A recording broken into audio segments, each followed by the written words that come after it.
नमस्कार सर. नमस्कार. काय नाव सर आपलं? लक्ष्मण बेंद्रे, लक्ष्मण बेंद्रे. कुठून आहात आपण? पेठ वडगाव. पेठ वडगाव. बरं. अच्छा, आपल्याकडून आपण अँटॉक्स डी आणि अँटॉक्स टी आपण घेतलं होतं. कशासाठी घेतलं होतं? शुगरसाठी घेतलं होतं. शुगरसाठी घेतलं होतं. किती वर्षापासून शुगर होती तुम्हाला? शुगर 2010 पासून मला होती. बरं, त्यापासून तुमच्या गोळ्या औषधं चालू गोळ्या होती. चालू होते मला. बरं, मग त्यावेळेला तुम्हाला काही काही प्रॉब्लेम होत होते? त्यावेळेला मला अंगात अशक्तपणा, कुठं कॉन्फिडन्स चालण्यासाठी थकवा यायचा, हां. पायात गोळीवर यायचे. बरं. आणि त्यानंतर मी ह्या गोळ्या माझ्या चालू होत्या. शुगर माझी जास्तीत जास्त 200च्या आतबाहेर असं कायम असणार. हां हां हां. परंतु हे औषध घेतल्यापासून माझी शुगर बऱ्यापैकी कमी आली. बरं. HbA1c माझा 10 होता, तो आता 5.3 वर आलाय. अरे वा वा, म्हणजे आणि- तुमचा HbA1c वाढत जाऊन तो 10 पर्यंत पोहोचला 10 होता. होता आता. मग हे आपलं चालू करून किती दिवस झाले तुम्हाला? 4 महिने मी घेतलं होतं औषध. 4 महिने घेतलं होतं. हां. मग त्यानंतर 4 महिन्यानंतर तुमचा HbA1c जो 10 होता तो आता 5 पर्यंत आलेला आहे. बरं, म्हणजे नॉर्मल रेंजवरती आलेला आहे.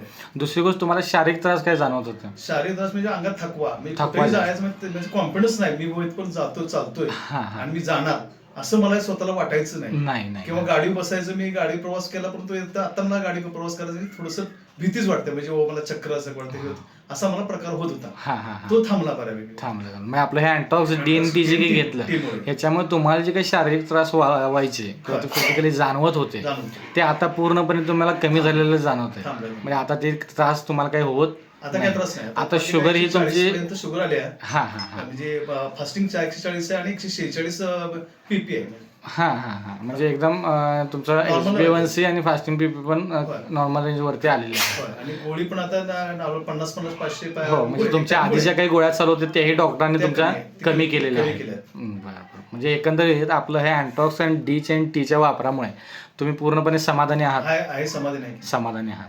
तर तुमचा हा असलेली थोडी बाईट जी आहे ते आपण जनहितासाठी आपण जर लोकांपर्यंत पोहोचवली तर काही हरकत नाही नाही. चालेल चालेल. धन्यवाद सर. मी आतापर्यंत बऱ्याच लोकांना सांगितलं, घेतलं हे हा, हा. न्यूट्रिशन घ्या घ्या. हां घ्या. हां. हे प्रत्येक माझ्या पाहुण्याचं सांगितलं, मित्रांनी सांगितलं आणि बरं. कुणाला जे म्हणजे बाबा हे औषध घ्या, आणि त्यांनी चालू पण चालू केलेलं पण आहे. केले त्यांनी. बरोबर. म्हणजे तुम्हाला जो फायदा झाला तो हा, तुम्ही त्याचा इतरांपर्यंत फायदा पोहोचवला हा, आहे. पोहोच- मग तुम्ही एक चांगल्या मनाने इतरांनाही त्याचा सल्ला देत आहात. दिलाय. चांगली गोष्ट. म्हणजे एकंदरीत तुम्ही पूर्णपणे आपल्या ह्या वापरामुळे अँटॉक्स डी आणि टीच्या समाधानी आहात. समाधान आहे. चालेल. धन्यवाद. तुमचं इथून पुढं आयुष्य असंच हेल्दी आणि फिट राहो हीच संस्थेकडून शुभेच्छा. धन्यवाद. थँक्यू.